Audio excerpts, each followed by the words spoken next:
recording this. And so please don't be alarmed by the woman on the screen. As you can see, she does look like she's smiling, okay? So think of word studies as something joyful, all right? Because it is something joyful. So the question that I always begin with is, why do word studies? Why do word studies? The simplest answer is this: to find out how a word is used in context. To find out how a word is used in context.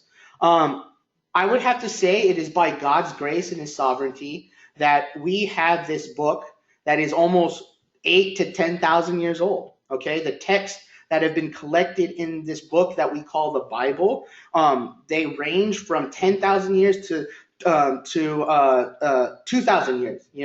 And it's amazing that we have this book called the Bible in our hands. But that being said, because it's such an old text, we need to keep in mind that we're not the immediate audience of these texts, right? And so they were being written to a particular audience in a particular time, okay? One of the greatest examples of this to understand this is, Paul's letters. Paul is writing to who? To the Corinthians, to the Galatians, to the Ephesians. We weren't really in Paul's mind initially when he's writing the text. Now, were we in God's mind? Yes, absolutely. And in his sovereignty, he decided, according to his will, that the message in Ephesians is going to be impactful and teachable for our generation. Amen. But we have to understand, though, initially, the initial audience of a lot of the books in the Old Testament were people thousands of years ago. Okay. That being said, a lot of the words that are in the book or in the Bible have different meaning for those who lived thousands of years ago. So when they understood what the word love is, culturally, socially, and so forth, they understood love a different way than we understand love, okay? And to put it simply, for that example, love for the Jewish mind 2,000 years ago during the time of Jesus, or 8,000 years ago during the time of Moses, love was an action. It was first in action, then it was in emotion and feeling, okay? As 21st century readers, we got it the other way around. We think love, when we hear the word love, initially our first default definition, or our first understanding of love, is a feeling. It's an emotional thing, okay? No, that wasn't the case. That wasn't the case back in the day. It was first in action. Then from that action, we have these feelings, okay? And so that's one particular example, but with that example, there's many others out there to showcase that the words can mean something different compared to how we understand it, okay? And so that's one of the reasons why we do word studies. It's to find out how a word is used in context, okay? So continuing on with the presentation, I'm going to give you the steps of how to do a word study, okay? So step one, we got to identify the word. Step one, we identify the word, all right? And the first thing that we do in step one is we got to choose a word. We have to choose a word, all right? And so when you read through scripture, I bet many, many times when you read the Bible in your own personal devotion time, you'll ask yourself, I wonder what this word means. Well, there you go. You've embarked on the initial steps of a word study, okay? So you got to choose a word, all right? But let me give you some parameters on when choosing a word. Choose a word that is crucial to the passage, okay? Choose a word that is crucial to the passage. For example, if you choose the word or the conjunction and, A-N-D, the most common word ever found in both the Hebrew Bible and the Greek Bible is and. You have thousands of ands in the Hebrew Bible and thousands of ands in the Greek Bible, okay?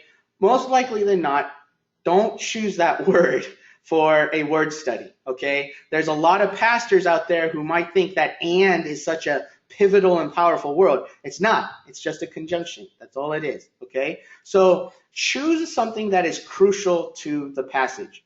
Something that's crucial to the passage. One way that we know that it might be crucial to the passage is if the word is repeated. If the word is repeated. Okay? And so you might see this one word, like for example, perseverance in one of Paul's letters. He says perseverance 8 times in a paragraph. Okay? So something in your mind should say, hey, wait a minute. I wonder what perseverance means, because it seems like it's a very important word to Paul in this passage. Okay? So that's one clue when choosing a word, to see if a word is being repeated in a passage. Okay? Another crucial word to choose is figures of speech. Figures of speech. One that off the top of my head is you brood of vipers. You brood of vipers. Okay, that is a figure of speech. But what does that really mean? What does that really mean?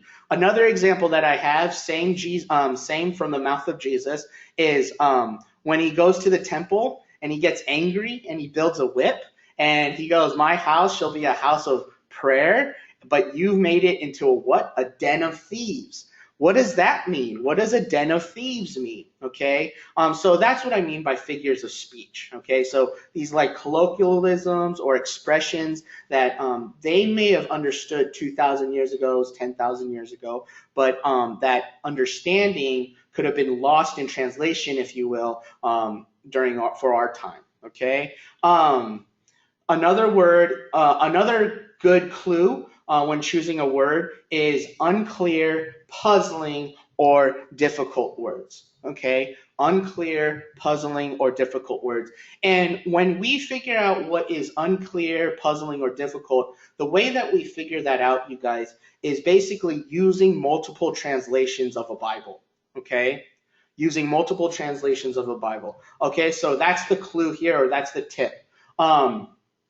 If versions differ over translation, it's probably a good word to study for a word study. Okay, and that's why I would encourage you guys, when you do word studies, have access to multiple versions.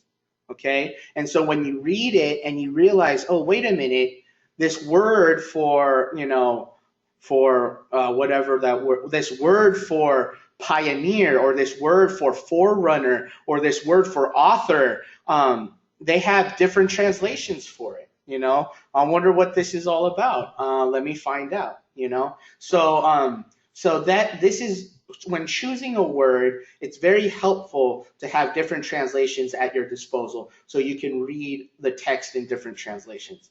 And if a word is translated differently, most likely than not, it would be a good word to study, because there must be, what that implies is that there's multiple meanings or multiple definitions for that word. Okay? So that's your first step. Identify the word that you wish to do a study on. And most likely than not, you're going to start off with the text, right? You're going to read a text, and from that text, you get that word. Okay? All right, so then let me continue on. If there's any questions, please feel free to interrupt me or raise your hand via webinar, and I'll stop to answer that question, okay? But let me continue on and now I'm still in step one. Okay? So let's see. So once you figure out what word you wish to choose, or what word you wish to do the study on, you need to identify that word in its original language. Okay? You need to identify that word in its original language. And that's one of the reasons why we have this class at SUM, so you guys can be familiar with how to pronounce those words in its original language, and also the key concepts of how these languages work. Okay? However, if you're pressed on time and you're unable to get a Hebrew translation or a Greek translation of the Bible, one great way to find out the original, the word in its original language is using an interlinear Bible. Okay, it is to use an interlinear Bible, and let me just underline that for you guys. This is really key. Okay. to identify the word in its original language by using an interlinear Bible. An interlinear Bible. You can get them at Amazon, but like I said, all you need to do is utilize BibleHub.com, and they'll provide the interlinear Bible for you. Okay? So identify your word using an interlinear Bible.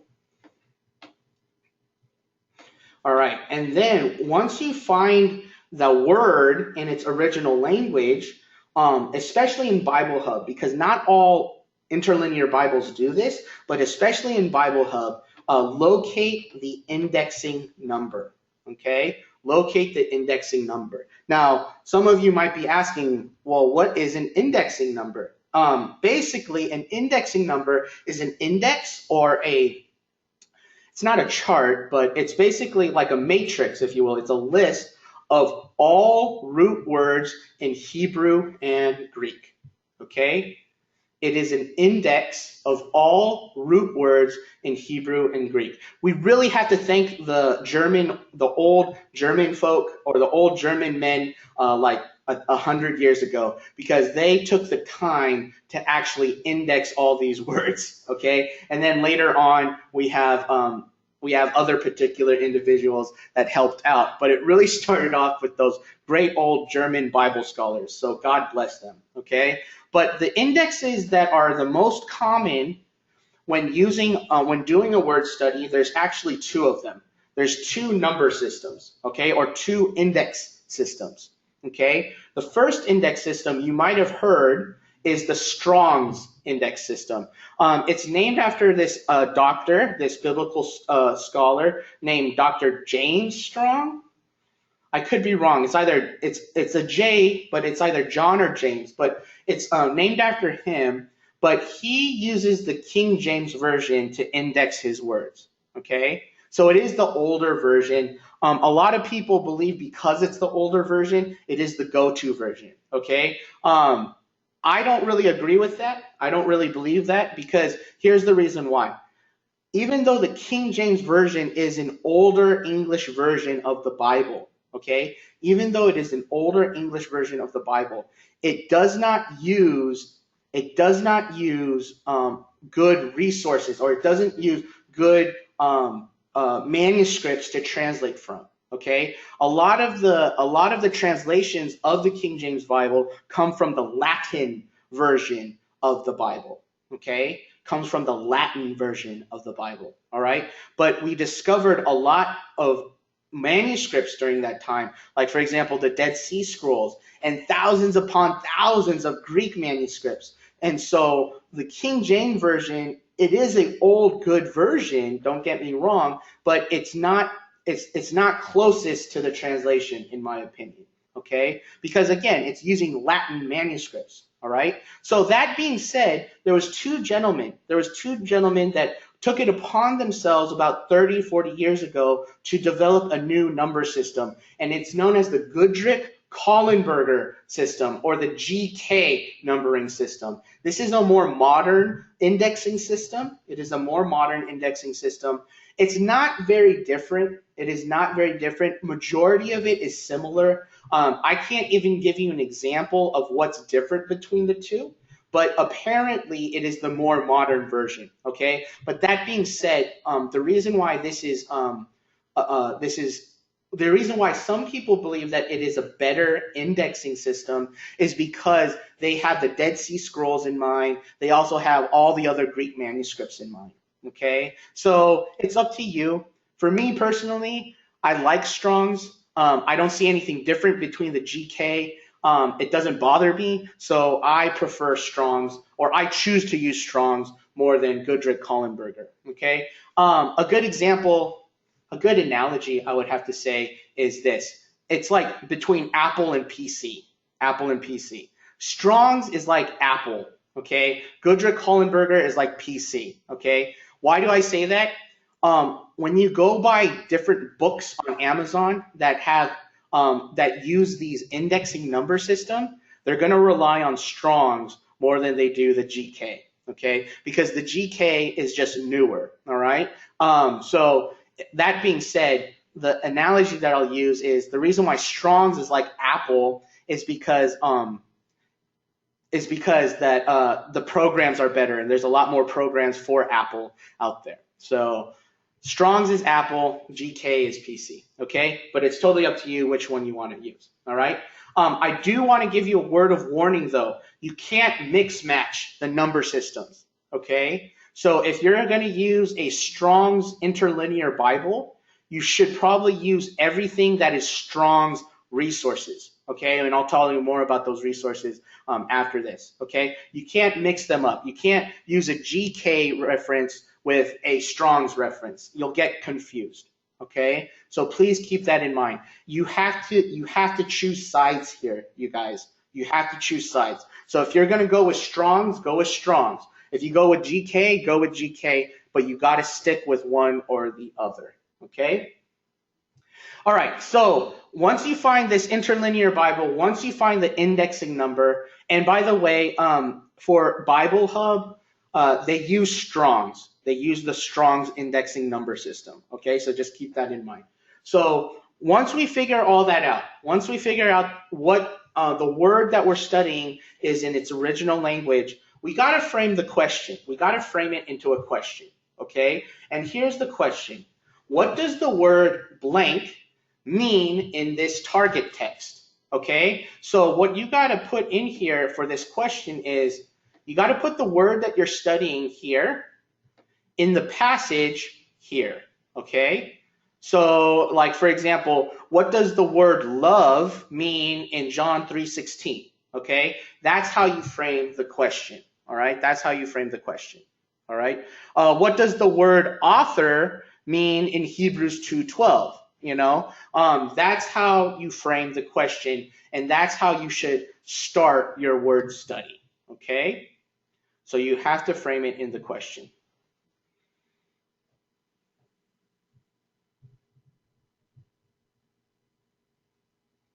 All right, any questions so far before I continue on to step 2?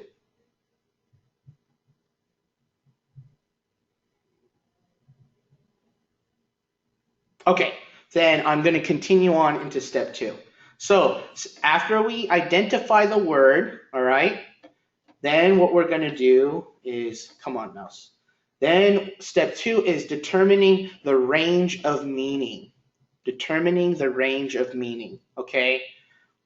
How do we determine, and what I mean determining the range of meaning, what I mean is how many times is this word used? How many times is this word used? Now, again, we got to thank our German brethren who died a long time ago, who took it upon themselves to actually code all that, or who actually put all that into a book or into a reference. We don't have to count it ourselves anymore. That's what I'm trying to say, okay? And so, so the book, that actual reference that we use to find out how many times a word is used in the Bible is known as a concordance. It is known as a concordance, okay? So the resource that shows us how many times a word is used in the Bible is known as a concordance. Okay, and when using a concordance for your word study, I want you to look up the passage, look up each occurrence except for your passage. Okay, look how many times it's used. Okay, except for your passage.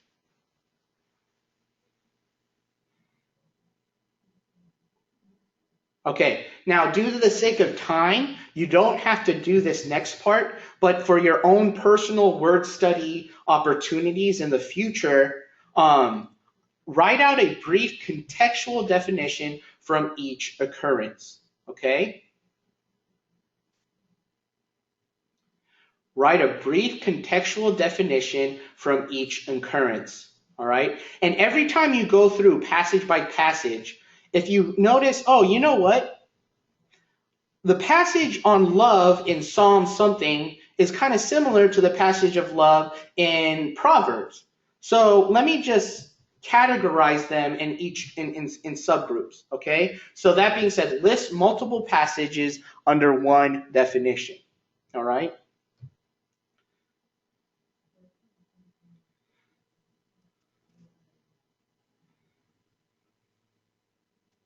Why do we do this? Why do we do this? The reason why we do this is because prior to reading the actual definition in a lexicon, and that's what it is, it's a lexicon.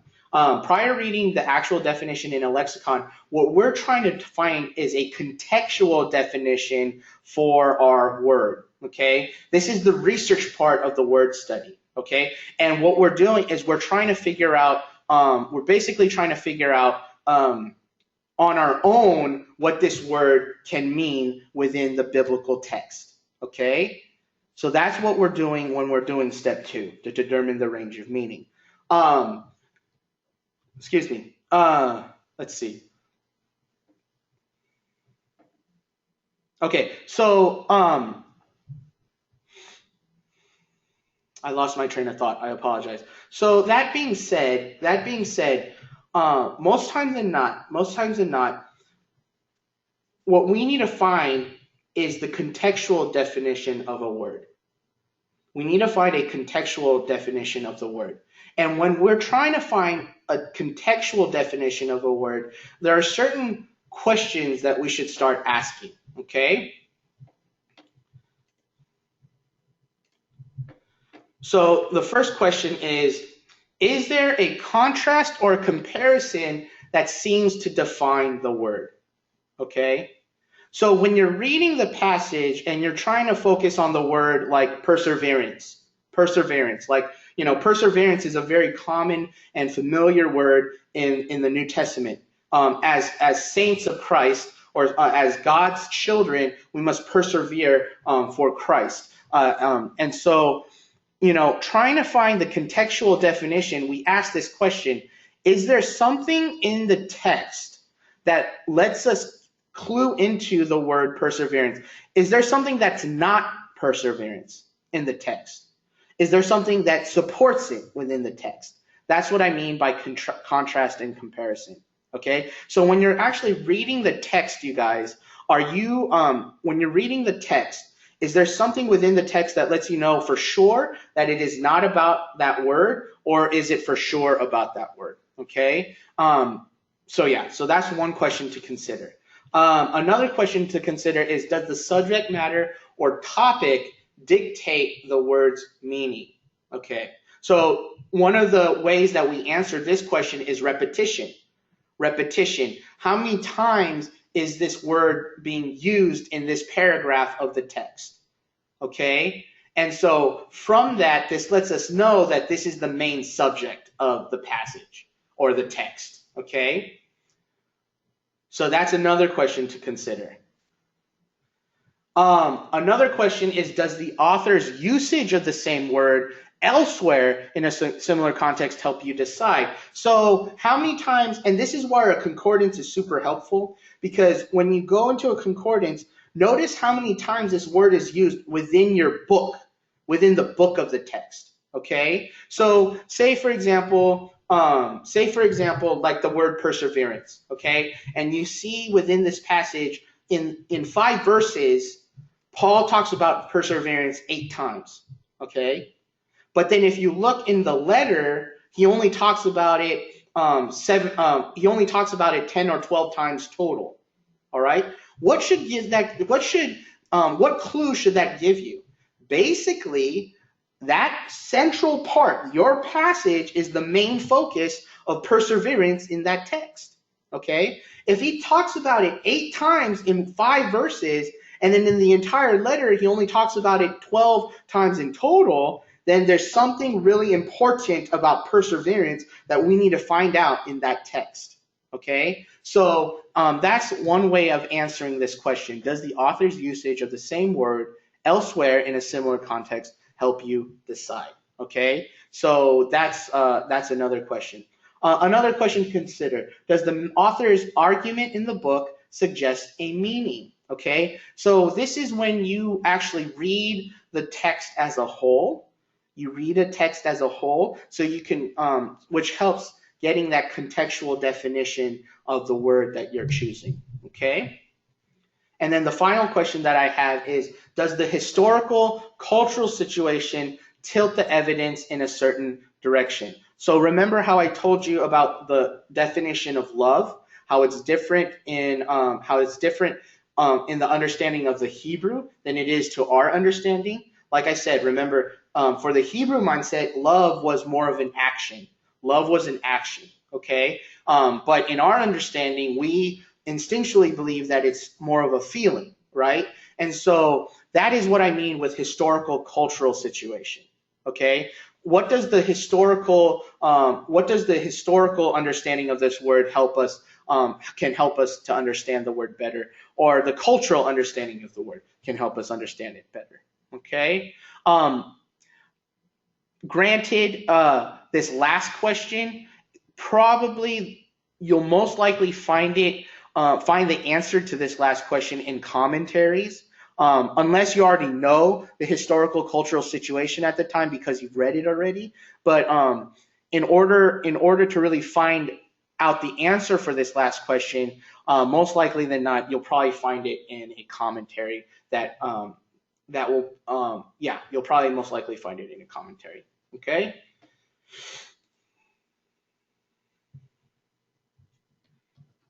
Okay, cool. Any questions? Any questions?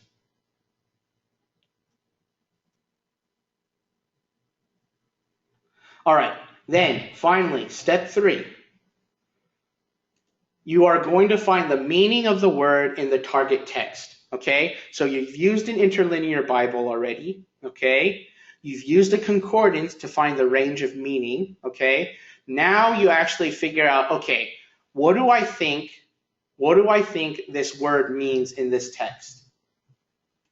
Okay, so draw preliminary conclusions. Choose the most appropriate definition that fits the context of the text. Okay, and my challenge to you guys is I want you guys to start off with figuring it out on your own first. Figuring it out on your own first. Okay, and then once you exhausted all your options, okay, then I want you to go into a reference work that is known as a lexicon.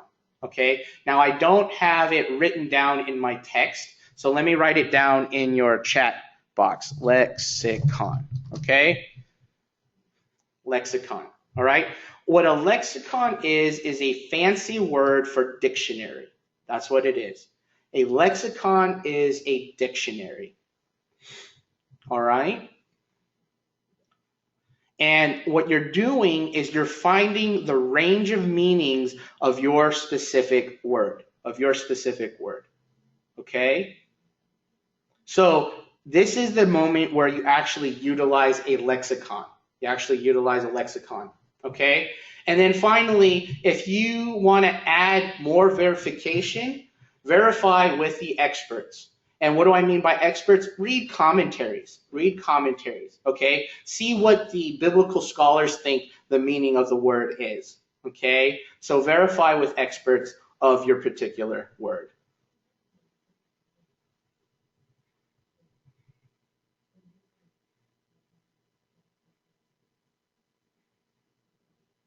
Okay, so it's pretty simple. You have 3 steps that you need to do in order to understand how to do a word study.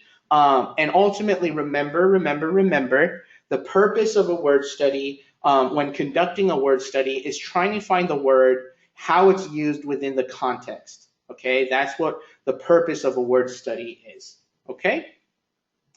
Before I show you the example, I want to tell you certain pitfalls that we should avoid. Okay? So let me continue on with that. Certain pitfalls that we should avoid. Pitfall number 1. Don't assume that the meaning is determined up by the parts that make. I am just totally dyslexic right now. Let me say that one more time. Don't assume meaning is determined by the parts that make it up. Okay? Let's see. Can I read? I think I can. Give me 1 second. I want to try something.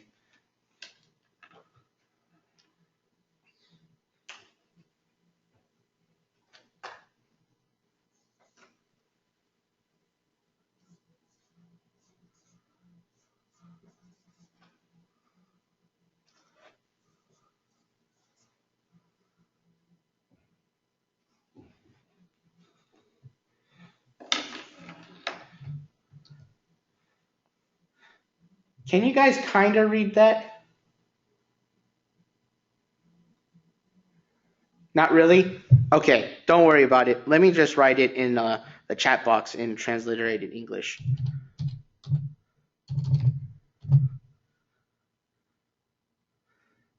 Okay, so what I attempted to write in on the board that just, oh, and I think it's kind of backwards due to my camera, so I apologize for that. So what I wanted to write on the board, and this is the English version of it, is ecclesia. Ecclesia, okay? Ecclesia, if you guys remember, is the Greek word for the word that we use for church. Church, okay? The technical word prior to Christian influence, because this word was used prior to Christian influence. It wasn't invented for the church, okay? It was used beforehand. The technical word is assembly, like the assemblies of God, okay? This word is assembly, okay? But the literal translation of it, which means the parts of it, the parts that make up this word, ecclesia, literally translated is the called out ones, okay? The called out ones. That's the literal translation, okay? That's the pitfall here. When we assume that the definition comes from the basic parts of the word. It doesn't have to do that. It doesn't, that's not always the case. And ecclesia is one of those examples, the called out ones. No, we're not the called out ones. We're the called in ones. Where we were once as Gentiles, we were basically what is the word? We were basically orphans. We were outside, okay? And through Jesus Christ, we're called in, okay? So that's what the church is. It's not calling out. Now, don't get me wrong. A lot of people think, oh, that's what mission is. No. It's simply an assembly. It's simply in a community, okay? That's all that is. It's not called out ones, okay? So that's one pitfall. That's one pitfall we need to avoid, all right? Another pitfall to avoid is don't neglect the change of words meaning over time, okay? So if it meant 1,000,000 years ago this, okay, it doesn't mean this anymore. No, we have to understand that words change, okay? And we have to respect that change. We have to understand that change, okay? So we need to keep that in mind. What is a good example of how a word has changed over time? Terrific. Okay, terrific. When we use the word terrific, it's always positive things, right? How's your day going? How's your day going, Josh? My day's going terrific. Okay, thank you very much, James, for letting me know that. Wow, this gift is terrific. It's always a positive thing. But I want you guys to understand that the initial use of this word, how the basic understanding of this word is something that causes terror. Okay, so the whole idea is this. Oh, there's this mad bull charging at me at 50 miles per hour. That's terrific. It's terrifying. So we need to understand the range of meaning of a word throughout time. Okay? And I have someone who's asking a question. Yes, exactly. Very good, Tony. Tony brought up the word awful. It's just like we use it in a negative way. It's just like, hey, Tony, how are you feeling today? Oh man, I feel awful today, And so it's a very negative understanding, popular understanding of it. But exactly, the basic meaning of the word is something that causes awe. That's something that causes awe or wonder or surprise or something. So if you think about it, God is awful, okay? Because he brings up awe within us, And so that is a perfect example of that. So avoid that kind of pitfall where we think that since it meant something 2,000 years ago, it has to mean that and only that. No, no, no. The beautiful thing about language is it's malleable. Words can have different meanings, so we have to understand that. Okay? So, all right, let's see. Another pitfall. Most words have a range of meaning. Don't assume that all meanings fit when a word occurs. Okay? So, like I said, there's a lot of Hebrew words and there's a lot of Greek words out there that have multiple meanings. Okay? And we shouldn't assume that when a word is used in a particular text, that it means all those meanings. Okay? You know what one translation, do you know the translation, the English translation that does this, that really, really bugs me? It's the Amplified version. The Amplified version, for some reason, when you read the text, it gives out all the different kinds of meaning for that word. And it's just like, oh man, that is just so long-winded, and it's kind of bad hermeneutics or bad exegetical study because, again, the author has a particular reason of why they're using that word, and they're using a specific definition, okay? And so we have to understand that and respect that. They're probably not using all the range of meaning for that word, okay? And so we have to understand then and pick what is the most appropriate translation for that word, okay?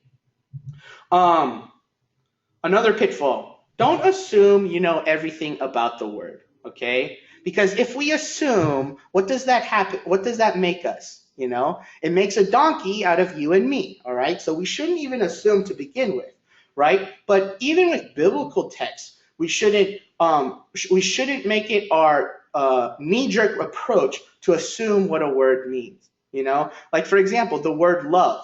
Oh, I had 20 pastors and I have 10 mentors and I have all these different small groups that tell me what love is. I know what love exactly is. It's like, no, you don't. You know, and so we need to actually stop and say, do I really know what this word means? You know, and sometimes those words are the most beneficial in our spirituality, where it's like, oh man, you know, I thought I knew what this word means, but when I actually studied it, it's actually so much better now. It's so much more deepening in my spirituality. It has given me a new perspective on my spirituality. Praise God for that, you know. And so yeah. So please do not assume you know everything about the word. Okay. And then the final pitfall that I have that I want to mention is don't look up passages that support your point. Okay. Don't look up passages that support your point. You know, I think a lot of leaders do this, so we just got to be careful with that. You know, where the idea is like prosperity simply means financial. You know, and they'll go through the entire Old Testament to support their point that prosperity only means financial, and it doesn't. It really doesn't. And first and foremost, prosperity was never used in that way. Prosper, or the prosperity, is life, health, wellness, peace in the midst of anything. That's what prosperity is. So even when you go through cancer, you can still be prosperous because it's not the wealth that's been given to you. It is Jesus that is with you. That's what makes you prosper. God is with you. That's what makes you prosper because he is the ultimate life source, you know? And so I hope that all of us will be challenged to avoid the final pitfall so that we realize that if we are willing to see the great range of meaning of a particular word found in the Bible, it will hopefully challenge us not to force a definition upon people rather than just simply sharing what this word may be. And I prefer it that way. I really do. When I see something and it totally changes my view of a word, I praise God for that. I really do, because it gives me a bigger perspective, a greater, deeper perspective on my faith in God and my relationship with God. Okay? So, any questions? Any questions?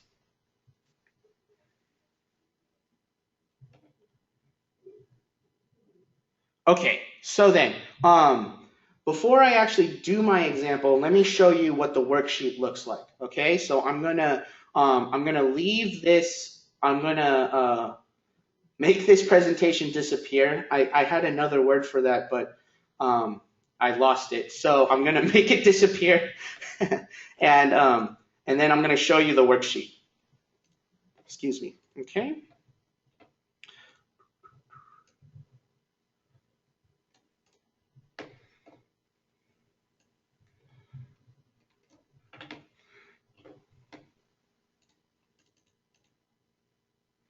Okay, so let's see.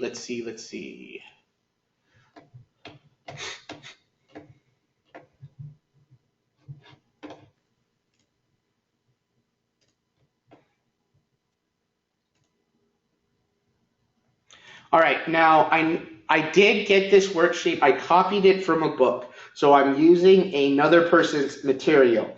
I'm not claiming it as my own. I'm using it though because I think it's the most effective, or it's probably it's so self-explanatory. It's so straightforward that I really love this tool when I do word studies. Okay, so here's the worksheet that I'm going to give you guys for your guys' word study. All right. And so, and it provides the steps for you. So step one, you identify the word. Okay. You identify the word. And remember, so here for question to answer, let's see if I can actually. Okay. So when you're filling this worksheet out, you guys, remember how I told you in the presentation to frame your question? What does this word blank mean in this passage? This is where I want you to write the question, right here, okay? So what does this word blank mean in the passage blank, okay? So there you go. Once you do that, once you frame your word in a question, I'm going to scroll down the worksheet, and they provide you a section on how the word is used in multiple translations. Okay, do you have to use all these translations? No, I don't. I'm not asking you guys to, but if you can, please do at least 5. Please do at least 5. And go through all the different ranges, okay? So these are the most literal translations, okay? This is a dynamic equivalent, meaning that it might be a different word, but it means the same thing, okay? Free translations, and it's pretty self-explanatory. They'll do whatever they want. They'll translate it wherever they want just to give you the spirit of the passage. And then the paraphrase, which is the Message or the Living Bible. This is basically, well, it's a paraphrase, so it goes to the far extreme to a free, okay? And so I would like you guys to find the word in 5 different translations. 5 different. Yes, go ahead. Where would the New King James Version fit in? Okay, that would still fit in the literal translation.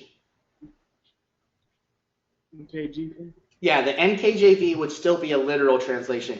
And if you guys want, if you would like to use the literal translation, all you need to do on the workbook is just write an N right there and go for it, okay? So if you wish to use the NKJV, go ahead, okay? But like I said, if you can, I want at least 5 from 5 different translations, and just use at least 1 from each group. Okay, if you don't like paraphrases, if you're morally opposed to paraphrases, don't do the paraphrase. But if you just are curious, go check it out. You know what I'm saying? But like, so for example, if I was going to do a word, I'll say, I'll try the NASB, then I'll go, I'll do NIV, and then I'll do the New Century. You know what I'm saying? And if I have it somewhere collecting dust, I'll do the Message, And so, I said 5, didn't I? So I'll do NRSV as well, okay? So I'm going to go into those 5 different translations, and I'll find out, okay, what that word is translated to in those 5 translations. And again, let me give you a clue. If you have a word and all 5 of them have different translations for that word, that's a good word to study. That's a very good word to study. Because again, that has multiple, it's a difficult word to translate. It's a difficult word to translate. Okay? So yeah, any questions about that?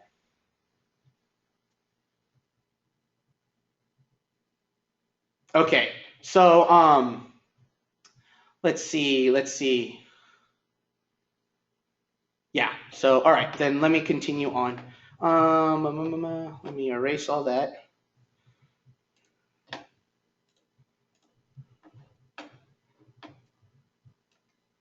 All right, so number 2, you go to your interlinear Bible, which is on Bible Hub, I'll show you, and you give me the Strong's number. Don't do GK. Don't worry about GK, okay? Because again, like I said, in Bible Hub, they don't do the GK, they do the Strong's.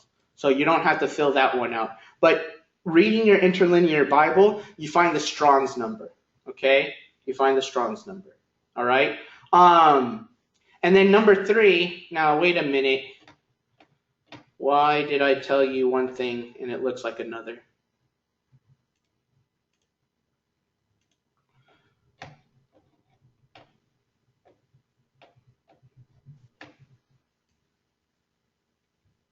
Professor, that's what we've been wondering the last 8 weeks. Ouch. I might not have a very clear answer for you guys, but one day it will click, I assure you. So, I guess I've overlooked number 3 because I always wrote out the question for number 1. So either way is fine. I guess number 3 is there, so you don't have to do too much work by writing the entire question out. So if you wish to rewrite the question, here you go. So what does the word translated blank in the blank version mean in the passage? And in this case, they're asking you for the version. For me, if it's helpful to you, you can fill out number 3. If it's not helpful to you and it's just redundant, which I personally think it is, just cross it out. Don't worry about it. Okay, so don't worry about it in the workbook. And again, just to repeat, don't worry about the GK number in the workbook as well. Okay. All right. So that's the first part. Let's see. Let me erase all those so that I can continue on. All right. So then let's continue. And let me actually get a mouse here.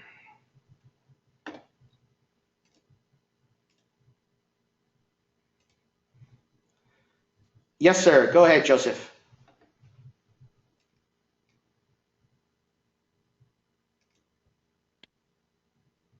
Out how you phrase it. Start again. Say it again. Can you repeat the question, just the whole thing, sound it out, so I'll have a good example? Okay. Oh, so do you want me to ask the question with an actual word? Yes. Okay. So what does the word love in John 3:16?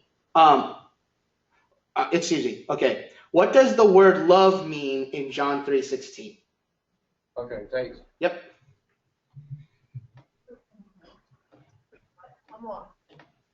For question number 1. All right. And then let's continue on. So this is step 2, the range of meaning. Okay. So find all the occurrences of the word, and then you just fill out the total here. Okay. And then here they give you the distribution of the occurrences. Okay, the distribution of the occurrences. Okay, now this is, as you'll notice, this is specifically for the Old Testament. This is specifically for the Old Testament. Okay, I will give you one that will be for the New Testament if you when you do a Greek word study. But this is specifically for the New Testament. They give you the different categories. Okay, so for example, how many times is the word used in the same book? All right. How many times is the word used in the same book? All right. Then the next one is the other books by the same author. Now that can be different for different examples. Okay, so for example, say you're finding a word in the book of Isaiah. Well, you can't really answer this question, can you? Other books by the same author. Why? Because Isaiah, as far as we know, hasn't written any other book. Okay, so if you're finding a word with in a book where there's only one author of that book, or that author didn't write multiple books in the Bible, then you don't have to worry about answering that section or that category. Okay.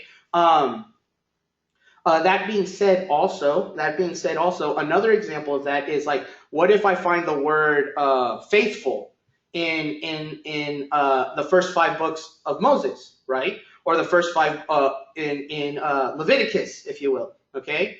Well, yeah, I have to then answer this question, right? Because we believe traditionally that Moses wrote the first 5 books of Genesis, Exodus, Leviticus, Numbers, and Deuteronomy.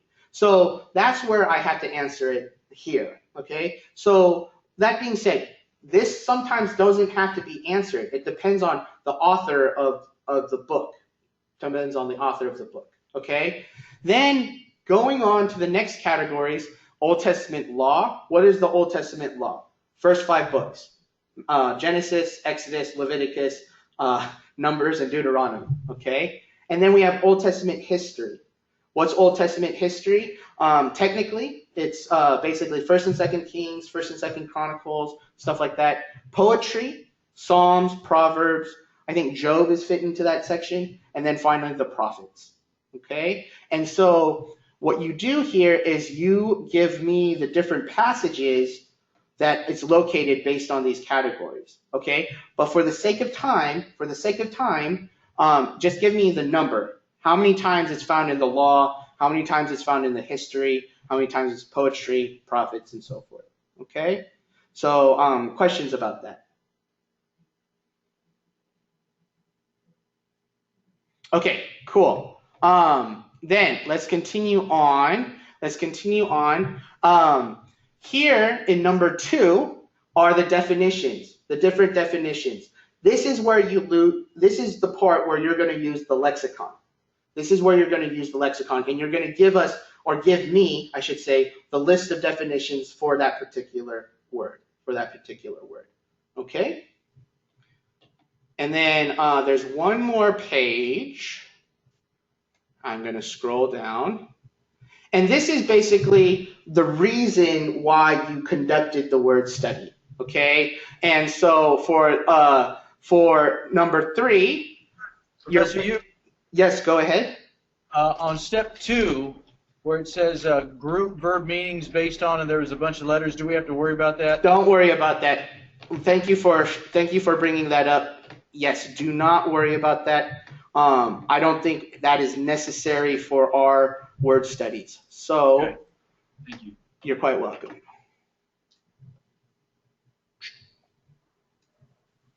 Okay, so do not worry about that part.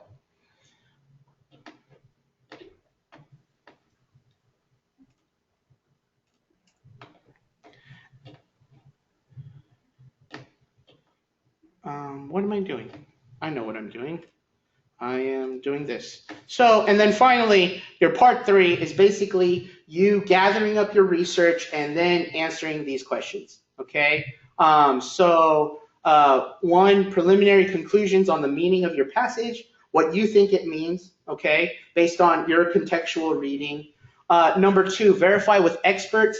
You don't have to answer this question for me because of the sake of time. But if you go over and beyond and say, I actually have a book or a commentary on that, and I would like to share that thought here, do it. Go for it. You can totally go for it. As a matter of fact, if you do it and you reference a book or reference a work, I will give you bonus for that. Okay, so if you answer number 2 legitimately, and when I mean legitimately, I mean basically that you actually have a resource and you're quoting that resource and citing it, if you will, I'll give you bonus for that, okay? And then finally, your conclusion. What do you think the word actually means? And there you go, okay? And yeah, so answer these questions basically. Okay? Any questions?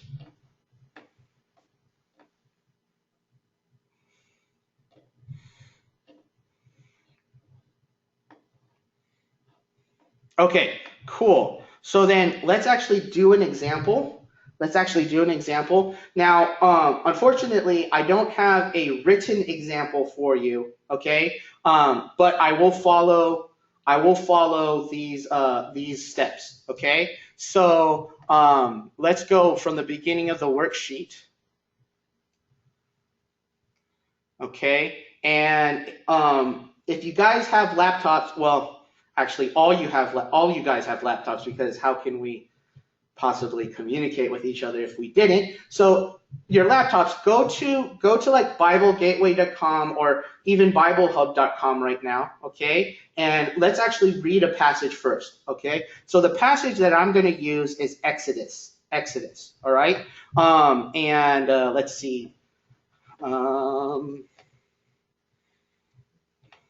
are you? Okay, Control Alt Tab. There we go. Okay, brilliant. So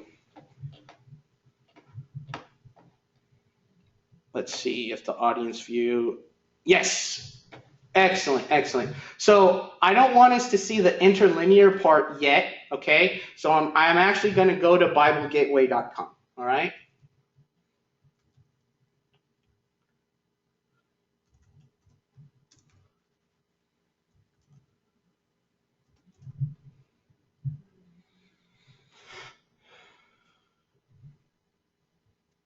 Okay, and this is always a fun one. I like this story. This is one of my favorite stories in the Old Testament. Exodus 7. And I grew up with the NIV, so that's just my particular one that I use initially. I do like NASB. I like the NASB. I was forced to read the NRSV, and it's kind of like broccoli. I didn't like it at first, but I kind of like it now, especially with cheese and bacon. You know what I'm saying? And then sometimes I do the CEV. Okay, so but that being said, the passage that I'm gonna want to study from is this part. So it's Exodus 7, 8 through 13. Exodus 7, 8 through 13. Okay? Oh, wait. What was that? Oh, no way. That's cool. Okay. Nope, that's not cool. So we're just going to close that. So Exodus 7,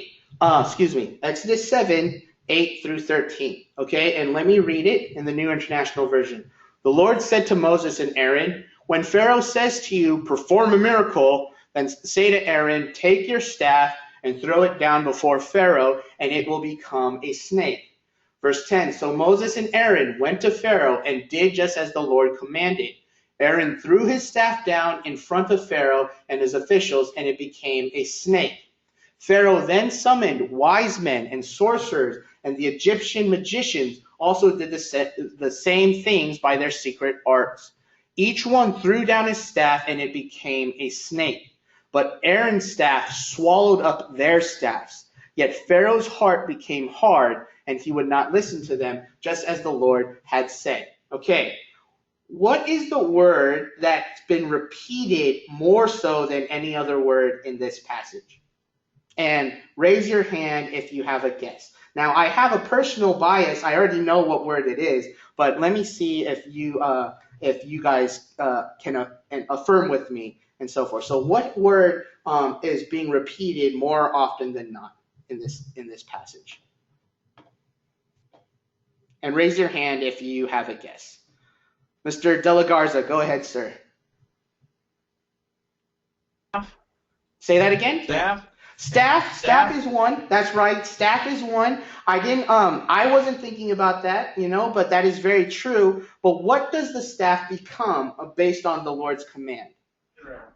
Snake. A snake. Very good. Exactly. So my pursuit here, my intention, my word study word is going to be this word snake. Snake. Okay? So if we go back to our our study guide, my question is, what does the word snake mean in Exodus 7, 8 through 13? Okay, so that's my question. Like I said, unfortunately, I'm unable to write it down, but that's my question here. What does the word snake mean in Exodus 7, 8 through 13? Okay, so that is my question, all right? Then my next thing that I'll do is I'm going to go through different translations, and I'm going to pick what that word means in that text. But for the sake of time, I don't have time for that, okay? So then let's continue on. And now we got to find the Strong's number. We got to find the Strong's number. And how do we do that? We go to the Interlinear Bible to find that word, okay? So here's how we do that. Like I said, all you got to do is utilize Bible Hub. All you got to do is utilize Bible Hub, all right? I'm going to type in Exodus 7, 8 through 13 up on the top here as so, okay? And then press enter or that thing over there, okay? So it gives it to me in English. That's okay. That's fine. But then I'm going to click on, then I'm going to click on interlinear.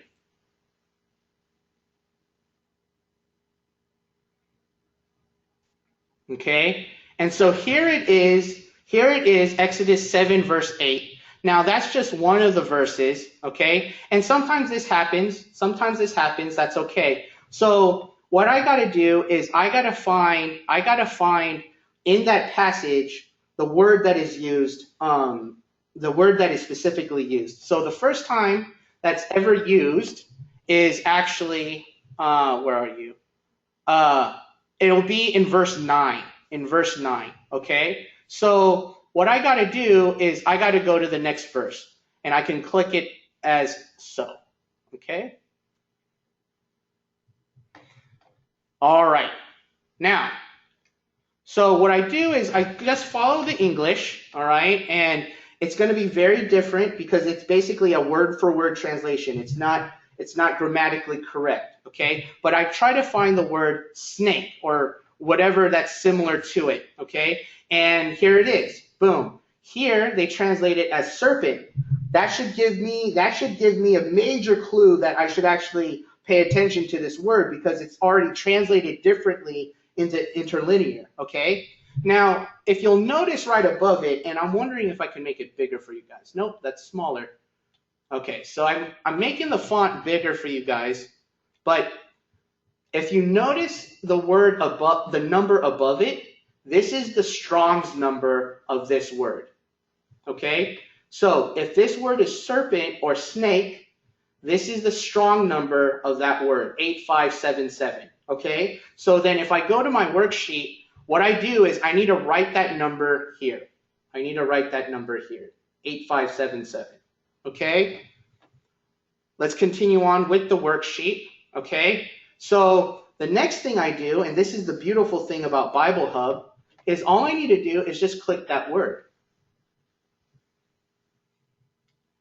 And ta-da, it gives me the actual concordance. Well, it gives me a lot of things. So let me show you bit by bit, okay? First, it tells me, based on the Englishman's Concordance, how many times this word is used. And according to the Englishman Concordance, it's used 27 times.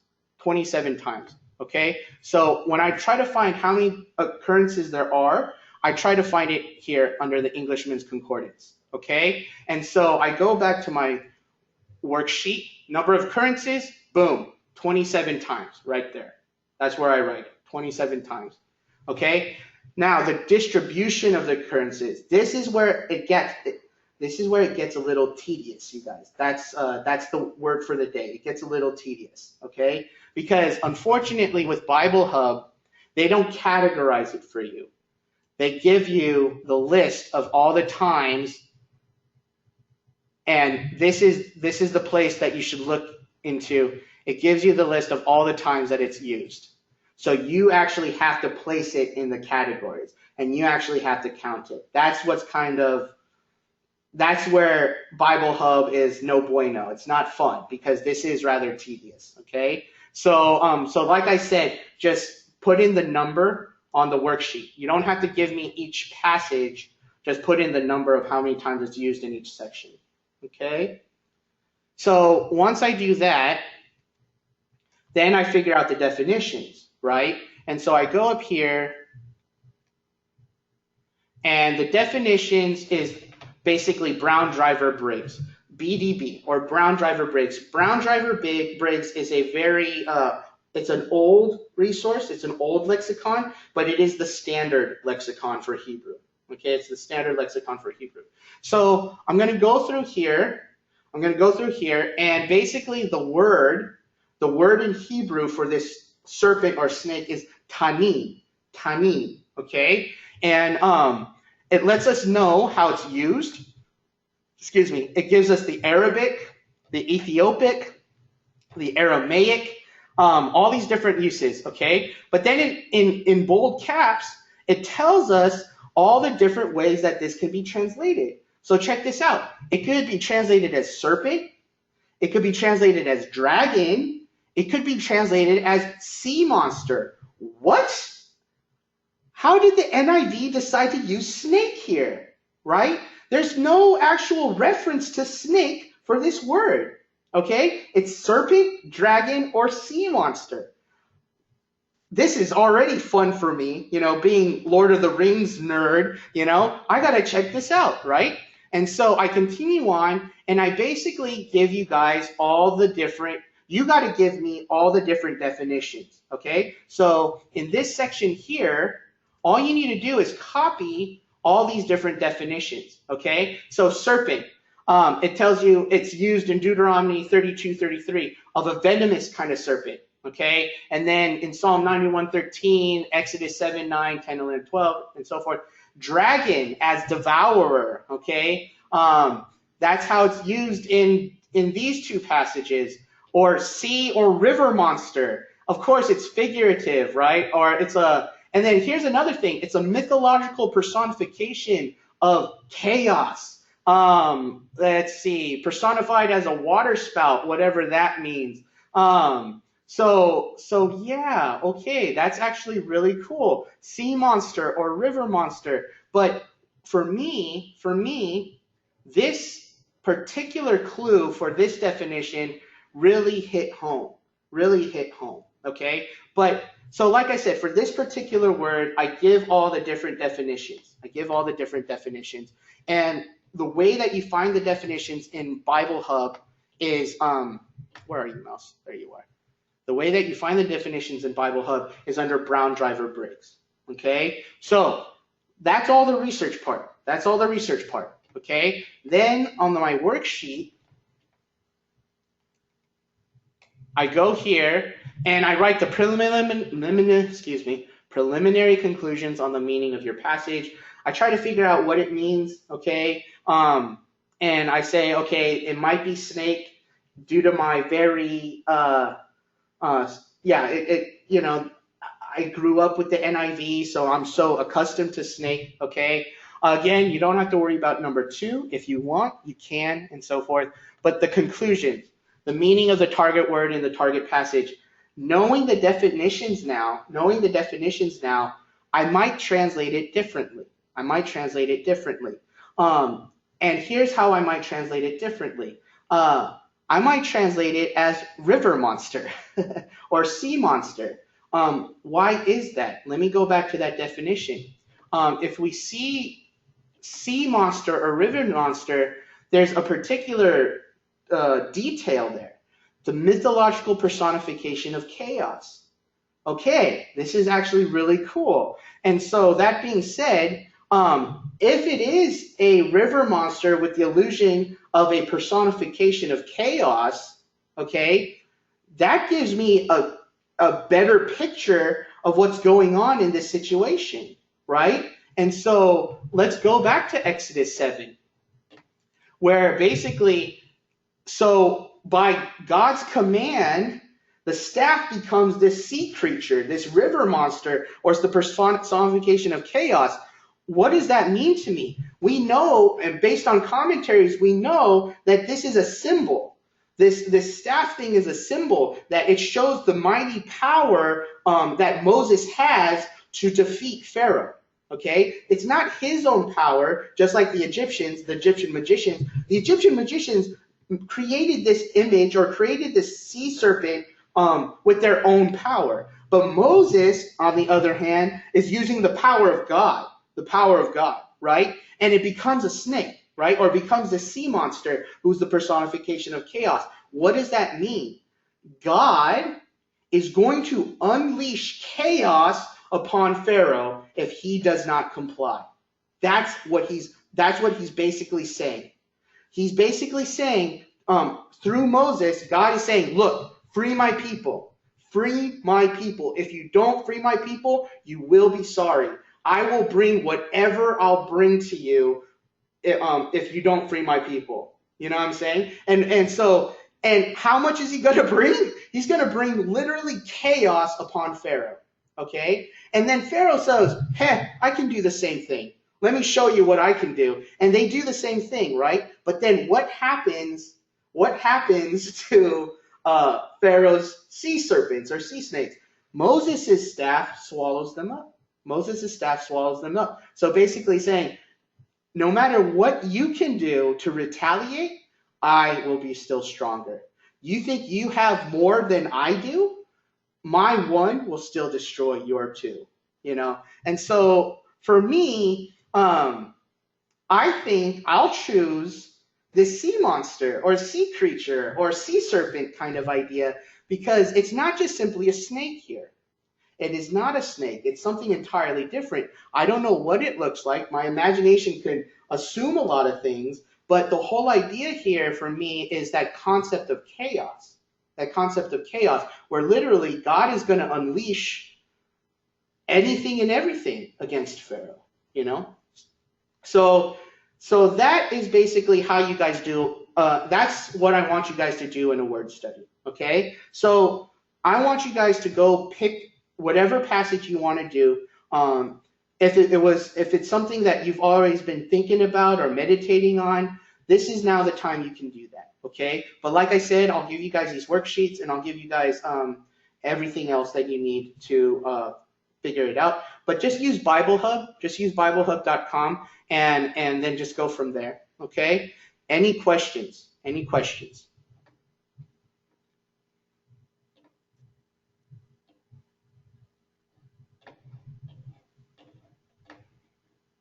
Okay, if there's no questions, let's just take a 30-minute break. And then we'll resume for the second half of class. Start recording, but the question is, why do we have vowel letters? Why are there vowel letters? Why are there consonants that act like vowels? Because that, in essence, are what they are. They are consonants that act like vowels.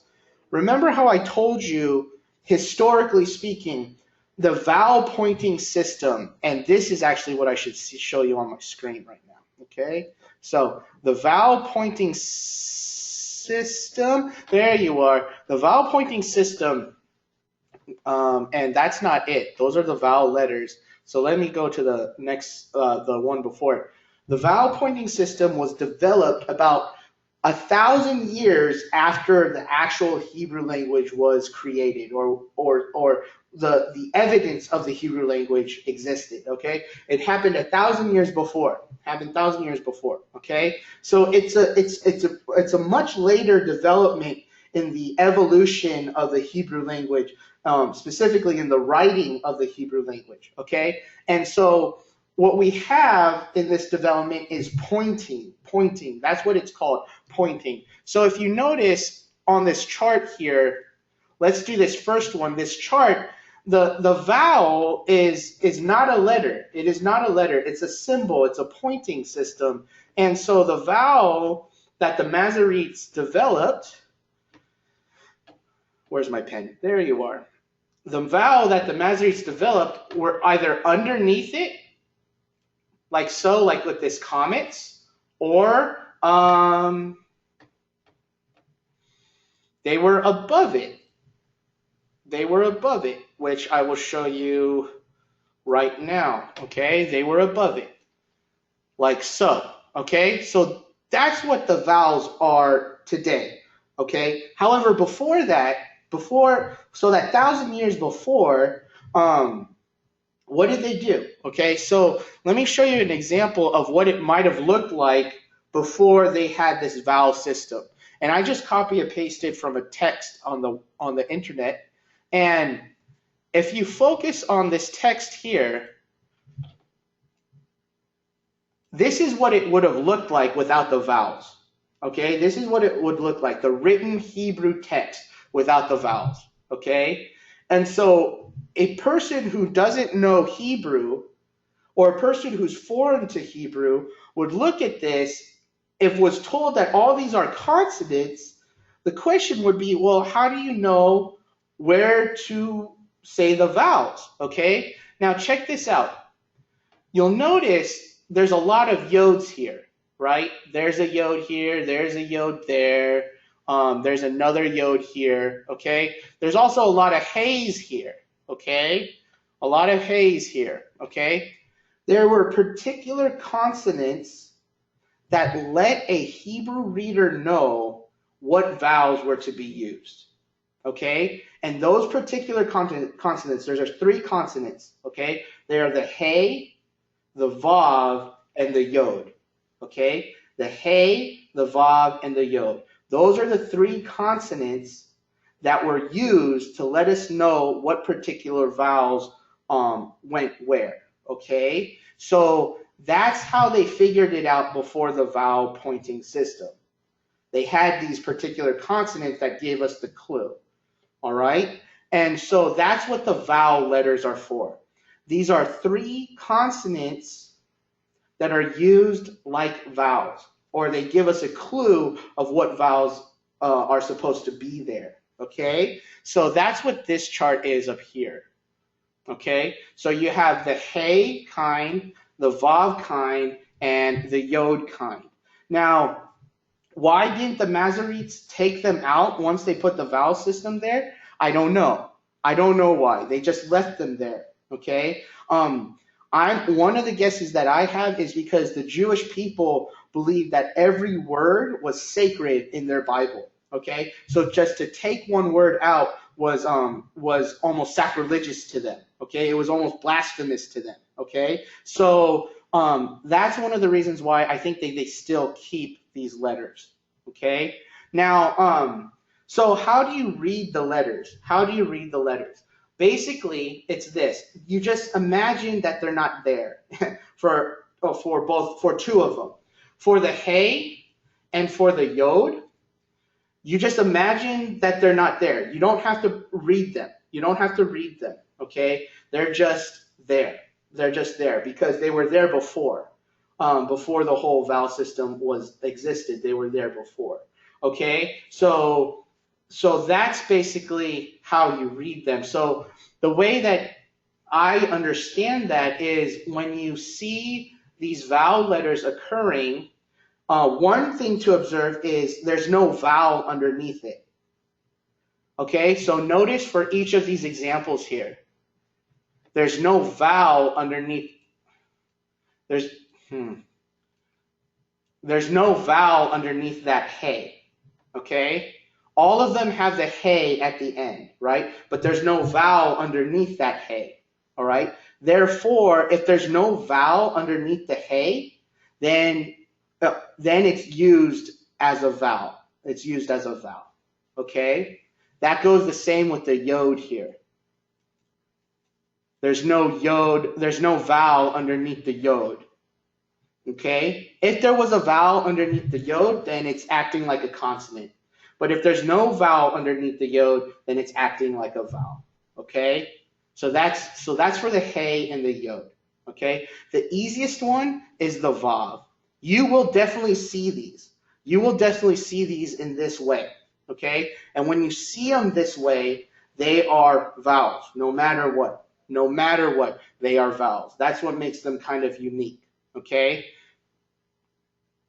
All right, so when we have this hey, and then before the hey we have that comets,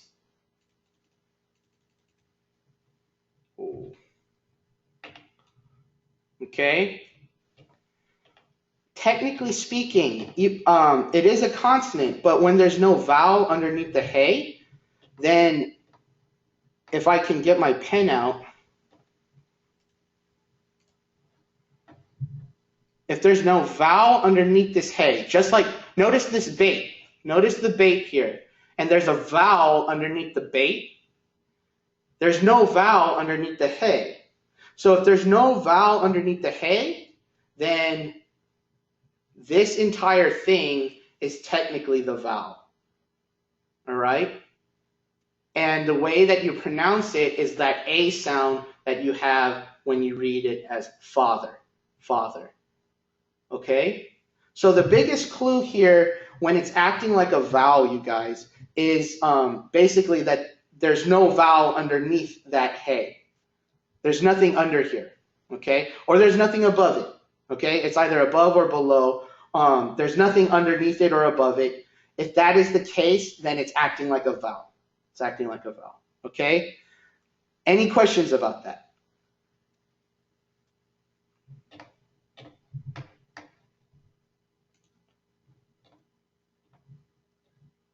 Very good. If there was a vowel, so Tony asked the question, what if there is a vowel underneath the hey?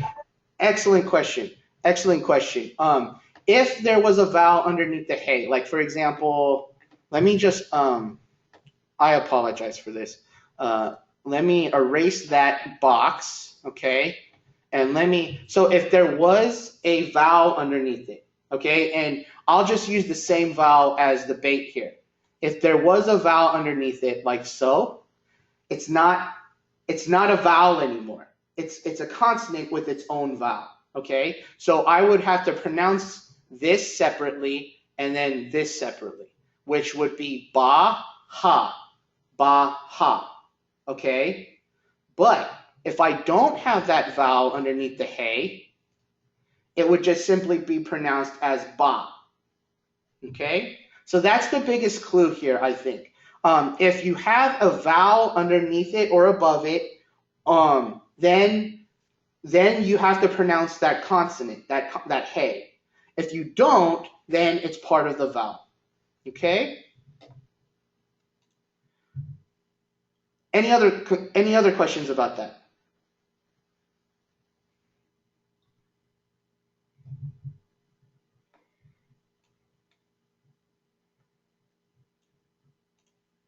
I'm in Hebrew.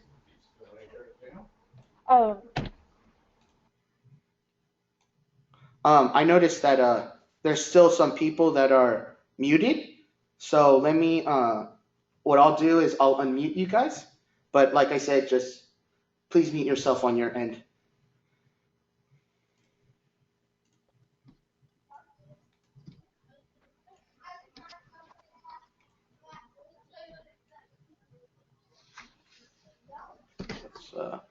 Could I have everyone mute themselves on their end, please?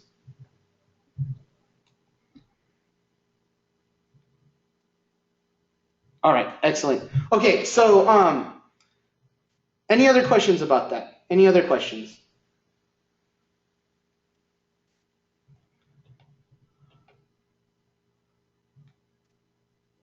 Okay, so then let me continue on.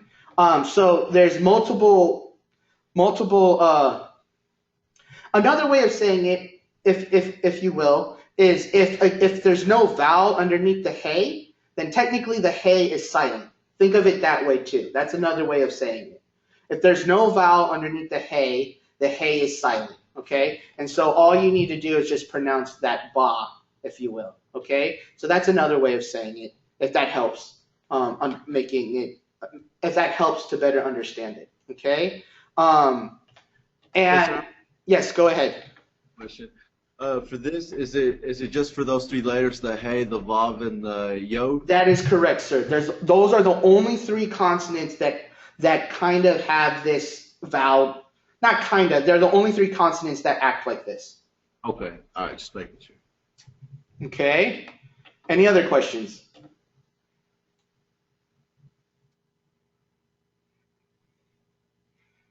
Okay. So again, for these particular ones, we have the tsere here, tsere, Tsere, and the sego, okay? Like I said, if there's no vowel underneath the hey, it's just silent. That's all it is. So the way that we pronounce this is bay, bay, or be, be, okay? And then finally, we go over here. Again, no vowel underneath the hey, but there's a holum above the consonant before the bay. And then the way that we pronounce this is bo. Bo. Okay? All right. And let me just say with the hey consonants, these hey consonants that kind of act like vowels, you'll see this most often than not at the end of words. Okay? At the end of words, you'll see this most often than not. Excuse me. Okay? So whenever you see a hey hanging at the end of a word without a vowel underneath it, then you don't have to pronounce it. It's silent. It's silent. Okay?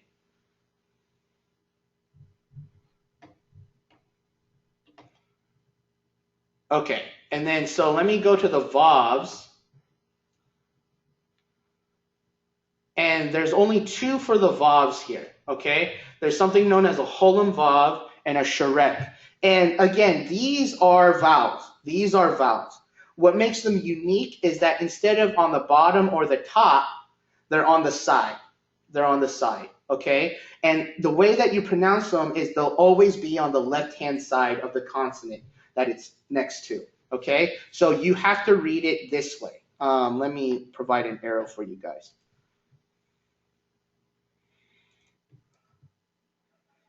The Dagesh Lene does not affect syllabification, and I have to just confess with you guys right now, I'm so sorry. I totally forgot how, to record the second half until right now, okay? So I hope you guys took very good notes on that vowel stuff, okay?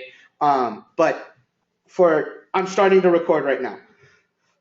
So that being said, the Dagesh Lene does not affect syllabification. Don't worry about it. The Dagesh Forte does. Here's the reason why. Here's the reason why. What does the Dagesh Forte signify? The Dagesh Forte signifies the doubling of the consonant.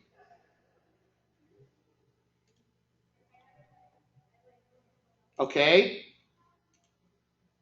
The Dagesh Forte symbolizes a doubling of the consonant. Okay? That's what that final subpoint is talking about. When I say it functions as the final consonant of the first syllable and the first consonant of the second syllable, the reason why I bring that up is because it doubles the consonant. When you see a Dagesh Forte in a letter, it's doubling that letter. It's doubling that letter. Okay? So let me show you examples of that. So on the left-hand side, you guys, here, this is the actual Hebrew word written in the Hebrew text, okay? And, oh, there's a hand up. Go ahead. Tony, go ahead. Yeah, Professor, last week you said a Dagesh Lene. I wrote this down. It could be either Lene or Forte when it's preceded by a vowel. What does that mean? Okay, so that's when it has to do with Bagat Kafat letters. So I'll go into that next. I'll talk about that next. So I'm glad that you brought those notes up. So here's an example of the Dagesh Forte. Okay, so on the left column here is what you'll see in the Hebrew text. Okay, and then in the Kof you see a Dagesh, don't you? Okay, this is a Dagesh Forte. It can't be a Dagesh Lene. Why? Because only Dagesh Lenes occur in the Bagat Kafat letters, and Kof is not a Bagat Kafat letter. So this has to be a Dagesh Forte, okay? What that means is you have to imagine that there's two Kofs there, because that's what it means. When you have a Dagesh Forte in a consonant, there's two of that consonant. So in real life, this is what it looks like, two Kofs. So after the chet, you have one Kof, and after that, another chet, after the kof, you have it's another kof. Okay, so that's what the Dagesh forte does. The Dagesh forte is a doubling of that letter. Okay. Now, in regards to reading it, there's really no concern for reading it. You just read it the same way. So the way that we read it is hookah, hookah, okay? But visually speaking, I want you guys to know that there's two consonants going on here, okay? So that's what the Dagesh forte is. Any questions about the Dagesh forte?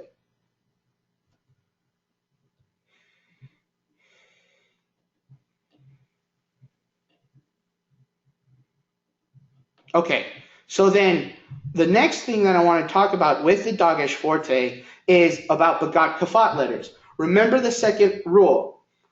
Every consonant except for the gutturals can have a Dagesh forte. That includes Bagat Kafat letters.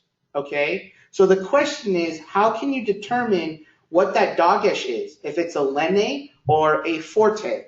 Okay, so those are the rules that I'm going to show you guys next. Right? Because Bagat Kafat letters take either the Dagesh lene or the forte. They either take the Dagesh lene or the forte. And here are the rules. Okay?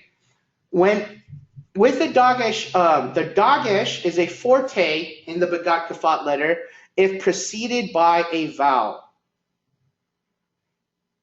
Okay? The Dagesh is a forte if preceded by the vowel. Okay? So in this example here, you guys, this here is our Bagat Kafat letter. That is a tav. Okay? And there's a Dagesh in the tav, right? So the question is this a lene, Dagesh lene, or a Dagesh forte? According to this rule, because of this patach here, that is a forte.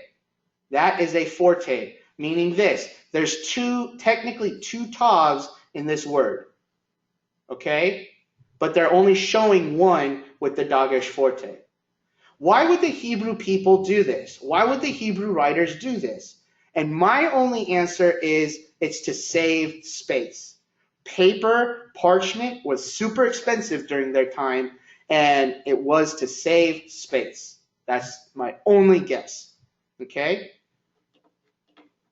Yes, Josh, go ahead.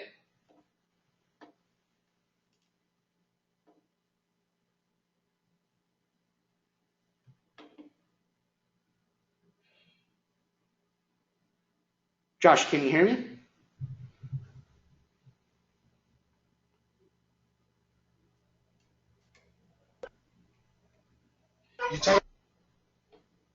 You talk about me, Professor? Yes, I saw your hand up. That's why.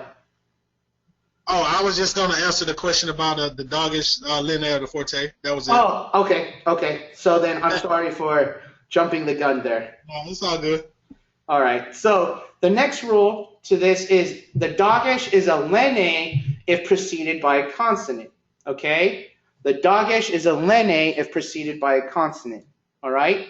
So what we have here in this particular example is this here is our Bagat Kafat letter. All right?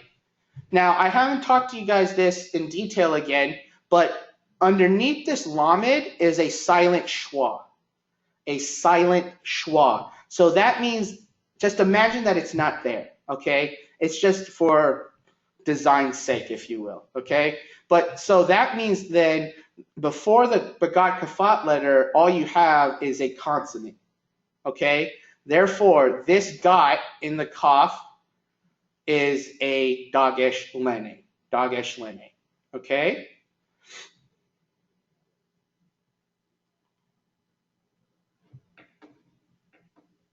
Okay, and then the final rule is unless the previous word ends with a vowel, the Dagesh is a lene if the Bagat Kafat letter begins a word. Okay? So if we had at the end of the word like, let's see, if I had lamed with the Holam Vav, okay? This Holem Vav is a vowel, right? And this vowel precedes this Dalit, okay, which is also a Bagat Kafat letter. What this rule is basically saying is because of this vowel, that Dagesh is a Dagesh forte.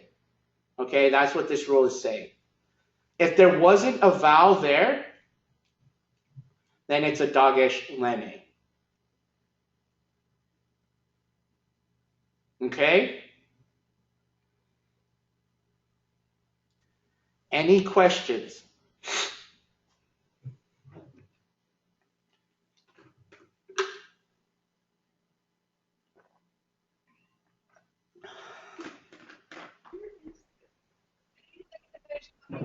Can you just hold on before you move on?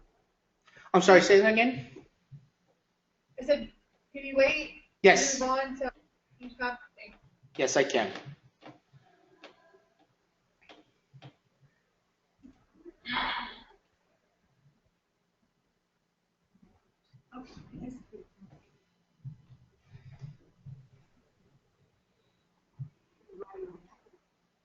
I looked at that second letter as a vowel.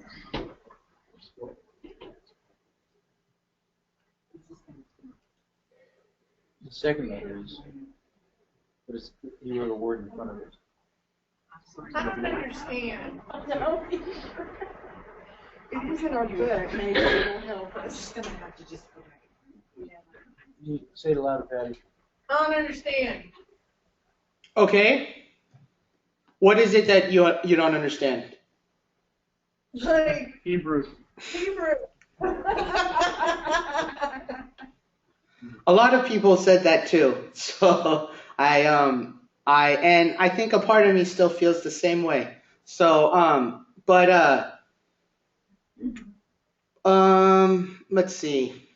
Professor, Yes. could you just explain that last one again, where you had the writing down there? Go over that just again with us. Okay. So yes, definitely. For rule number 3, this rule is dependent on what's going to be before the Bagat Kafat letter. What's going to happen before it? Okay. If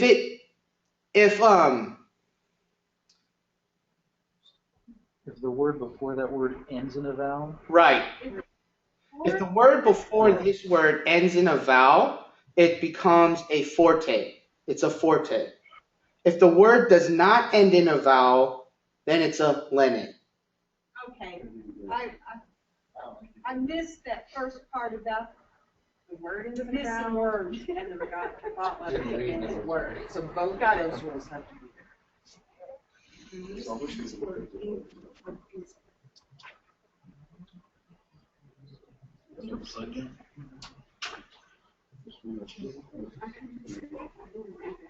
Okay?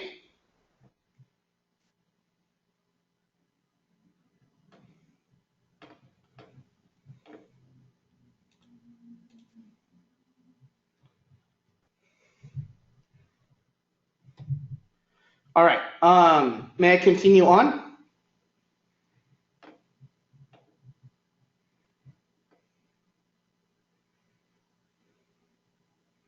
All right. Now let's see. The next thing that I want to talk about are schwas. Schwas. And the way that you spell schwa is S-H-E-W-A. Schwa. Okay? There's two types of schwas. There's a vocal schwa and a silent schwa. Okay?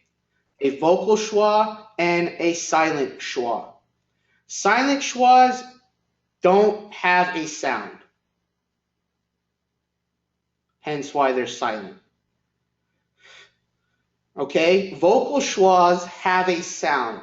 And because they have a sound, they're technically a vowel. All right? Excuse me. Professor, do you have a slide for this? I do, but I don't have. I have slides for the silent schwa and the vocal schwa. I don't have slides to actually explain, the distinction between the two. Gotcha. So again, the silent schwa does not make a sound. Okay. The vocal schwa makes a sound, and therefore it's technically a vowel. All right. So then let me talk about silent schwas first. Okay. So let's see. The vocal schwas always occur in an open syllable, and I'll explain more what that means. Okay. And then here's the silent part. The silent schwas will always come at the end of a closed syllable.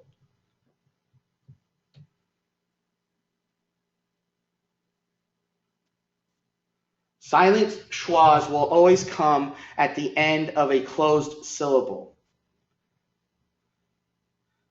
And another rule under the silent schwas is that silent schwas come after a short vowel or an accented long vowel.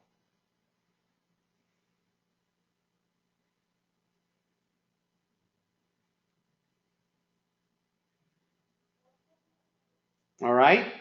So the silent schwas always come at the end of a closed syllable or after a short vowel or an accented long vowel. Excuse me. Professor, I have a question. Yes. This is Patty again. Okay. I'm just kidding. This is not Patty. If there's a silent schwa, then why have a schwa at all? That's a great question. I really don't know. I think I need to talk to a rabbi about that one. Yeah, I really don't know. And the Hebrew teacher that I had the same answer. It's just there. It's really just there. I think possibly there's a way to actually read Hebrew that we as Gentiles don't know because we haven't sat down to take the time for it. But the way that Hebrew people read Hebrew is very melodic. It's like a song. And I think that silent schwa kind of contributes to that. I think the silent schwa contributes to that. How, you ask? I don't know because, again, you don't ever pronounce it. But for some reason it's there.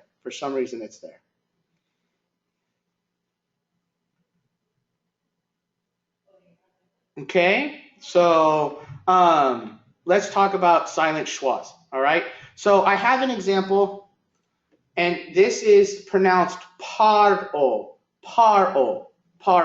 Okay, so in this example here, this is a silent schwa. Why is it a silent schwa? Because of the vowel before it. This is a patach. Okay, it is a patach vowel, and that patach vowel is a short vowel.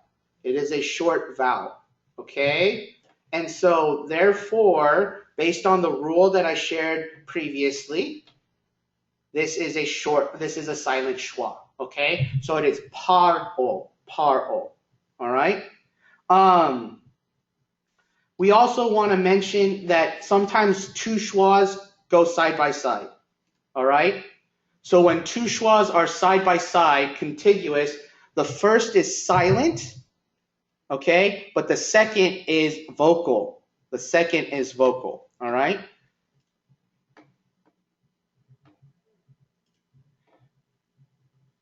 All right, so the first is silent and the second is vocal. So meaning this one is a silent schwa.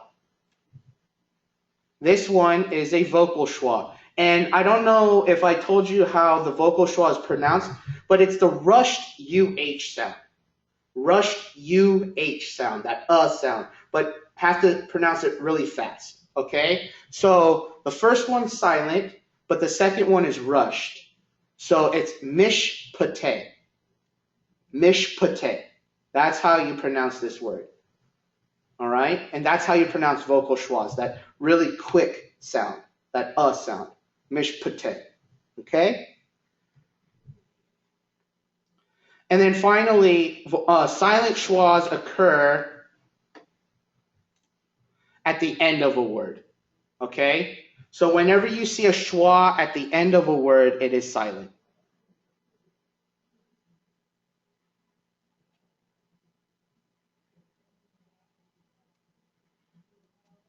Okay?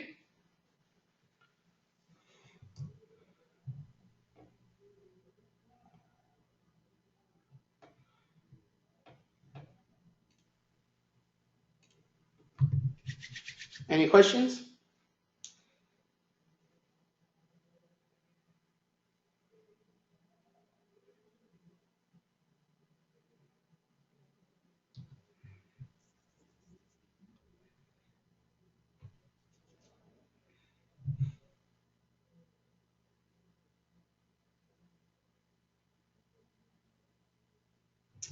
All right, let's talk about vocal schwas then next. So let's talk about vocal schwas. When a schwa begins a word, it is vocal. All right? So here it begins the word.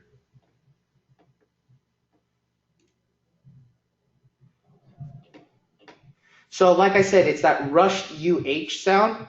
So the way that we pronounce this word is baraka. Baraka. Okay? So we actually have to pronounce it like a vowel.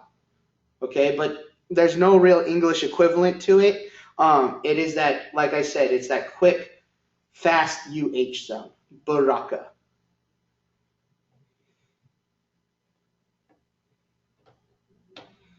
All right?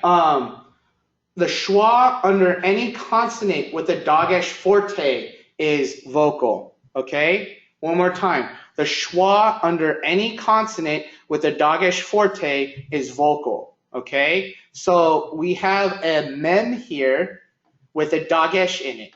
We know that it's a dagesh forte. Why? It's not a bagat kafat letter. Mem is not a bagat kafat letter, right? So this dot here is a dagesh forte. So according to this rule, we have to make a sound for this schwa, a vocal schwa. Okay? And so the way that we read this word is ha mu la kim. Ha mu la kim.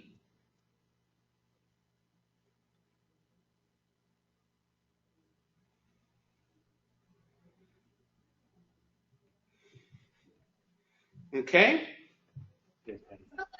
Patty again. Okay. What does Hamalaki mean? Ha Mulakim means the kings. The kings. Oh.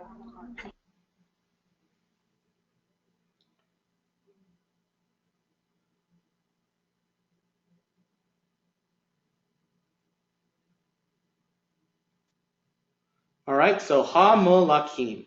All right. Going back to the rule, this is connected to silent schwas now. Again, the second of two contiguous schwas or two schwas side by side is a vocal schwa, just like in the silent schwa slide that I showed you with mishpateh. And then finally, a schwa after a long unaccented vowel is vocal. Okay? One more time. A schwa after a long unaccented vowel is vocal. All right? So in this example, above the kaf is a cholam. All right? A cholam. Cholam is a long class vowel. It is a long vowel. Okay? We also know, based on the rule, that the final syllable, which is this, has the accent. Okay? So this is an unaccented long vowel. Okay? Therefore, this schwa is a vocal schwa. All right? So the way that this is pronounced is kothavim. Kothavim. Kothavim. And kothavim means writings.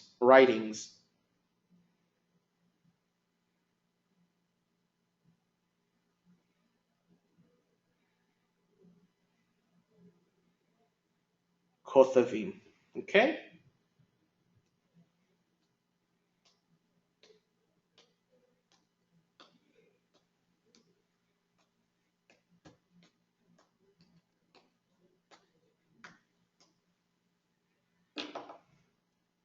So those are the difference between the silent schwa and the vocal schwa. All right?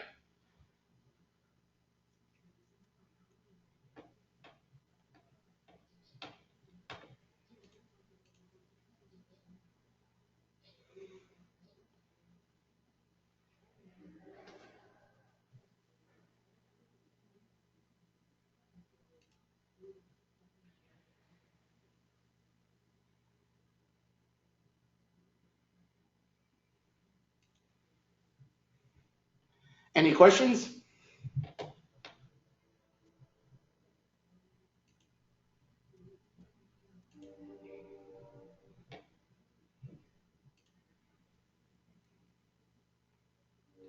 Okay, so don't worry about this one. I don't know why it skipped there. I'm not going to test you guys on the comments, Hatuf. I want to talk briefly about Hebrew nouns. Hebrew nouns, okay? So we're going to get into Hebrew nouns now. So this is new. This stuff is new, all right? But let's talk about Hebrew nouns. So Hebrew nouns, unlike Greek, Hebrew nouns do not have cases. So there's no such thing as a nominative Hebrew noun. There's no such thing as a genitive Hebrew noun. No such thing as a dative Hebrew noun, and so forth. There are no cases for Hebrew nouns. Okay? Similar to Greek, Hebrew nouns have gender. Hebrew nouns have gender. Okay? But they only have two genders. They have masculine and feminine. Those are the only two genders. Masculine and feminine. All right, and also similar to Greek, Hebrew nouns have number. Hebrew nouns have number. All right, but what makes it different is they have a third number. There's singular, there's plural, and then there's something known as dual. Dual. Dual is very specific because dual conveys only two. That's it. So they actually have a form for only two. All right? So if they wanted to talk about a horse, which we'll get into, there's a singular horse. Then they could also say there's horses, more than one horse, but then they also have a form to say specifically two horses. Two horses. That's it. Okay? So they have a form for singular horse. They have a form for more than one horse, but then they also have a form for specifically two horses. Okay? So that's kind of how Hebrew nouns function.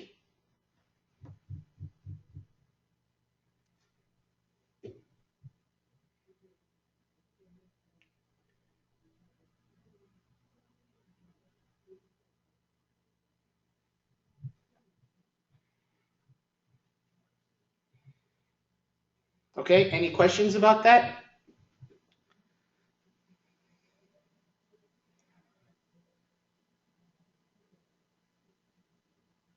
Okay, may I continue on? Let's talk about masculine nouns. Let's talk about masculine nouns. All right? And the word that I'm going to use for my masculine noun example is sus. Sus. All right? So sus, it's a somic, sharek, somic. Somic, sharek, somic. Okay? That is sus.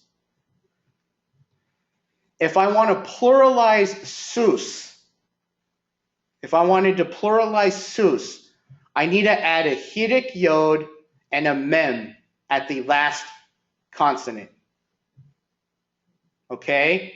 So I need to add a hidik yod mem, And then what I come up with is susim.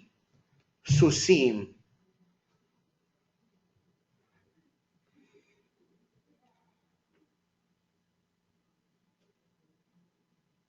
All right. So if I wanted to talk about horses, that's the pluralized form of it. Susim. Susim. Okay. So this here, friends, is the plural noun ending, the masculine plural noun ending, the hirik yod mem. Okay,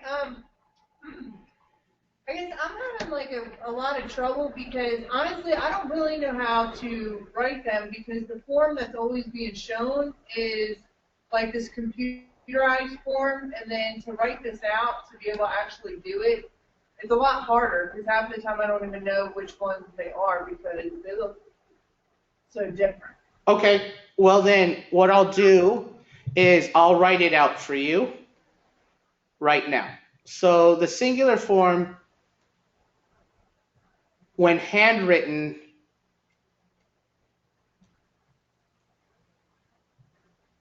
that's the singular, okay? Samik, Sharek, Samik, okay? The plural is as so. Samik, Sharek, Samik, Hirik Yod, and Mem. Susim. What is that? I can't. Let me draw that again then. I just.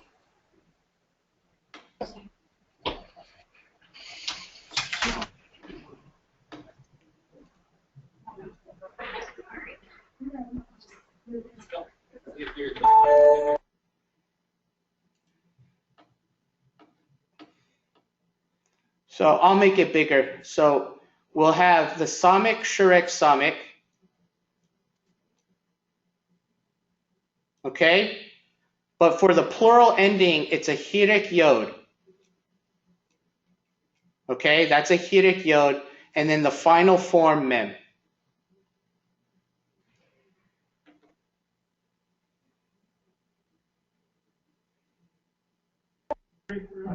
Professor, are those the same for all masculine noun endings? That is the same for all masculine noun. Well, that is the basic masculine noun ending. That is the basic one. There are exceptions. There are exceptions.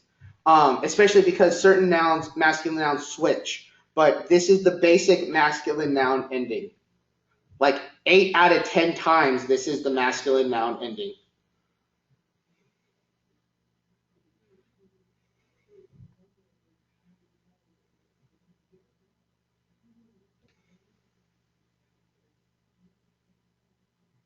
Okay? And then for the dual, it's a slight difference between the plural. It's a slight difference to the plural. And so for the dual, what we need to do is we need to add a patak at the end of the final consonant. Okay? So let me write it out.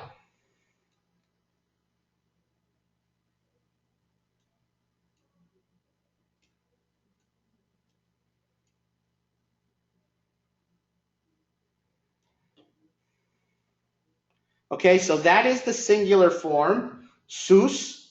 Okay? Then I'm going to add the dual at the dual ending to it, but I see someone's hand up. So Leanne, go ahead.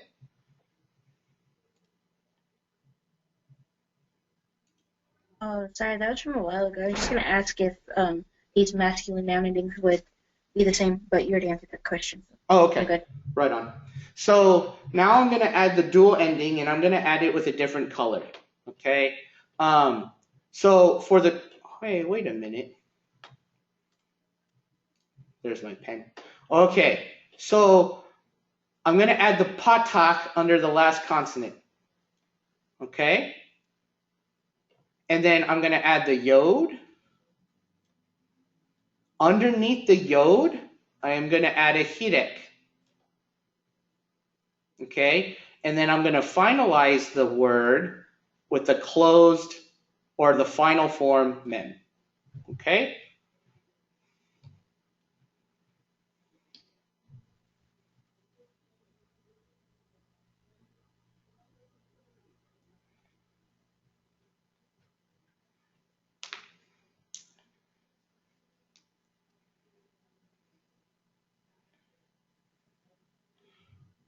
All right, so the way that we pronounce it for the dual is susayim. Susayim. All right, so there's sus. For the plural is susim. And then the dual is susayim. Susayim. Okay? So what does it mean? A horse, horses, and two horses.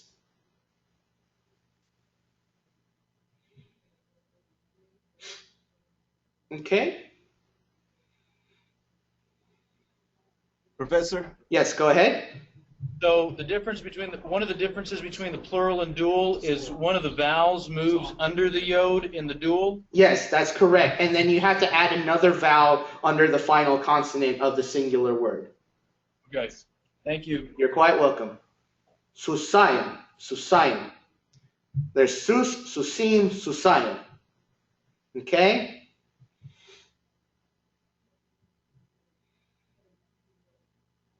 Any questions?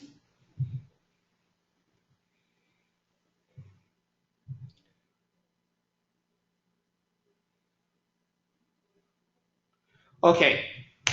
Wunderbar. Let's finish right here. We'll continue on with nouns next week and then other things that I want to talk about next week. But let's talk about homework. Let's talk about homework. Okay. I will have a vocabulary quiz for you guys, and it's that first vocabulary sheet that I gave you guys last week. So just study that for this week. So I'll give you guys that quiz.